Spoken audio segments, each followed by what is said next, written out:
किन्ने बुलाया है सानू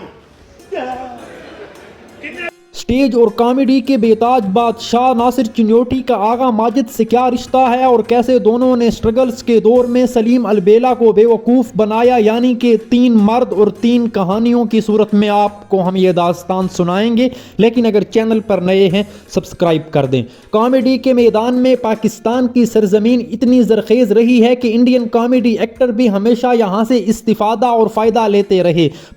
पाकिस्तान कॉमेडी इंडस्ट्री ने अमानुल्लाह खान से लेकर बब्बू बराल और सुहेल अहमद अजीज़ी तक के बड़े नाम पैदा किए, लेकिन आजकल के दौर में नासिर चिन्योटी, आगा माजिद, जफरी खान और दूसरे फनकार उस सिलसिले की कड़ी हैं। नासिर चिन्योटी और आगा माजिद दोनों इब्तिदाई दिनों से ही एक दूसरे के साथ हैं, जब इन दोनों को कोई नहीं जानता था। नासिर चिन्योटी का ताल्लुक चिन्योट से है, जहां उसका खानदान लकड़ी का काम करता था, लेकिन आगा माजिद के खानदान का ताल्लुक दर्जी होने से था और आपका ताल्लुक मुल्तान से है। लेकिन कैरियर के इब्तिदाई दिनों से लेकर अभी तक आप दूसरे के साथ हैं। जब आप लोग अपनी इब्तिदाई स्ट्रगल के लिए मुल्तान और चिन्योट से लाहौर आए तो वहां पर एक किराए के कमरे में सलीम अलबेला का साथ भी आप लोगों को मुयस्सर आ गया। नासिर चिन्योटी, सलीम अलबेला और आगा माजिद, ये 3 फनकार जहां पर भी स्टेज पर परफॉर्म करने के लिए जाते लोगों के चेहरों पर बेसाख्ता मुस्कुराहट और कहकहे से आ जाते। सलीम अलबेला इन तीनों में चूंकि जिसामत के लिहाज से भी बहुत कमजोर थे, तो इस बेचारे को हमेशा इनकी बातें सहना पड़ती। और इस दौरान सलीम अलबेला को एक लड़की से मोहब्बत हो गई और शूमी ये किस्मत उसने अपने दिल का हाल नासिर चिन्योटी के साथ शेयर कर लिया। नासिर चिन्योटी इस बारे में कहते हैं कि सलीम अलबेला ने मुझे बताया कि मैं अभी जाकर उस लड़की को अपनी मोहब्बत के बारे में बताने जा रहा हूं और ये उसको कहने जा रहा हूं कि आप मेरे दिल में जज्बात की दगा धड़कती हैं। तो उसी के बाद जब वो उस लड़की के पास अपने प्यार का इजहार करने पहुंचा तो नासिर चिन्योटी कहते हैं कि उस लड़की की वालदा ने ये बातें सुन ली और उसने उस लड़की को ऐसा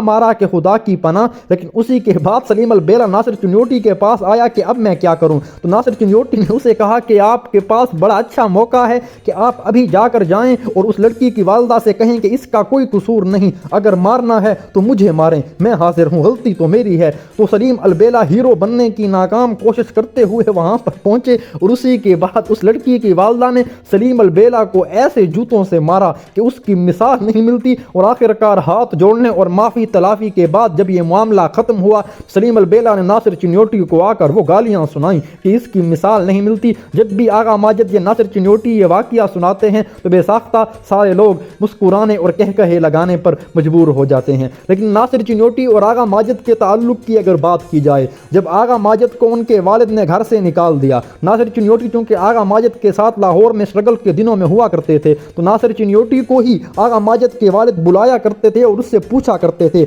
मेरे बेटे का हाल कैसा है, उसकी जिंदगी कैसे गुजर रही है। क्योंकि वो ज़ाहिरी तौर पर तो उनसे ताल्लुक ख़त्म कर चुके थे, लेकिन दिल में वो मोहब्बत तो बेटे की फिर भी कायम थी। नासिर चिन्योटी और आगा माजिद के दरमियान होने वाला ये ताल्लुक इस कदर मजबूत था कि आगा माजिद का वालिद भी नासिर चिन्योटी पर भरोसा करता था, यानी कि ये उस दोस्ती और मोहब्बत की मिसाल थी। और फिर उसी के बाद जब दोनों ने नाम कमा लिया, दाम भी बना लिए और अपने काम से पूरे पाकिस्तान का सर फख्र से बुलंद करते हुए अपने आप को भी पूरी दुनिया में मुतारिफ करा लिया, तो फिर नासिर चिन्योटी के वालिद ने नासिर चिन्योटी का रिश्ता आगा माजिद के घर करने की कोशिश की। आगा माजिद और उसका वालिद चूंकि नासिर चिन्योटी को बहुत करीब से जानते थे, तो इसीलिए उन्होंने ये रिश्ता फिलफोर बगैर किसी ताखीर के कबूल कर लिया। और नासिर चिन्योटी की जो घर वाली थी वो आगा माजिद की बहन थी, इसीलिए उनकी दोस्ती और एहतराम के बाद जब ये ताल्लुक रिश्तेदारी में तब्दील हुआ तो और भी मजबूत हो गया। लेकिन नाज़रीन सामीन, यहाँ पर मैं बताता चलूँ, आगा माजिद ने एक इंटरव्यू में कहा था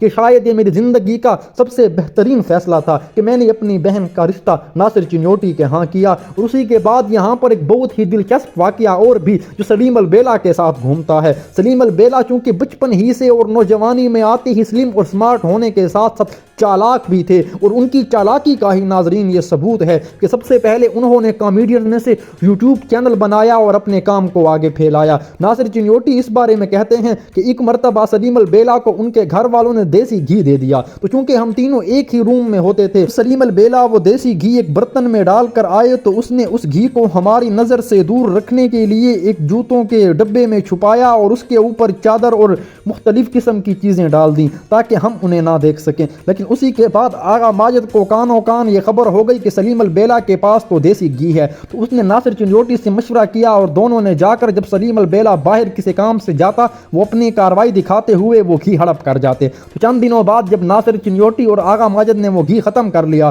تو سلیم البیلا کو نہ جانے خیال آیا کہ میرے پاس تو دیسی گھی بھی تھا، تو سلیم البیلا نے وہ دیسی گھی اٹھانے کی خاطر ایک ڈرامائی انداز میں وہ جو چیزیں اس کے اوپر پڑی تھی وہ اٹھانے کی کوشش کی، اور اس کے اندر جوتوں کا جو ڈبہ تھا وہ دیکھا تو اسی میں وہ برتن تھا، وہ اوندھے منہ گرا پڑا تھا۔ تو اس پر پھر اس کے دوستوں نے ان کو خوب ہنسی پلائی، لیکن ناصر چنیوٹی اس بارے میں کہتے ہیں کہ سلیم البیلا نے اس دن ہمیں وہ گالیاں سنائی تھیں جو ہم نے تاریخ میں بھی نہیں۔ پر ناظرین یہ تو ان کی دوستی اور محبت کی داستان تھی۔ ناصر چنیوٹی، سلیم البیلا اور آغا ماجد آج بھی ایک دوسرے کے ساتھ ہوتے ہیں۔ سلیم البیلا اور آغا ماجد تو ہوشیاراں شو میں اپنا کام کرتے ہیں، لیکن اسی کے بعد جب یہ پاکستانی فلمیں ہوں یا پنجابی فلمیں ہیں اور اسی کے ساتھ ساتھ مختلف کنٹریز میں جا کر سٹیج پر پرفارم کرتے ہیں تو اس کی مثال نہیں ملتی۔ ان تینوں کی دوستی سے ہمیں بہت کچھ سیکھنے کو بھی مل سکتا ہے کہ اگر تعلق سچا ہو، مضبوط ہو، بغیر کسی لالچ و رشوت کے ہو تو وہ پائیدار ہوتا ہے، اور اللہ تعالیٰ ان تینوں بڑے فنکاروں کی یہ دوستی ہمیشہ اس طریقے سے قائم رہے۔ امید کرتا ہوں ویڈیو پسند آئی ہوگی،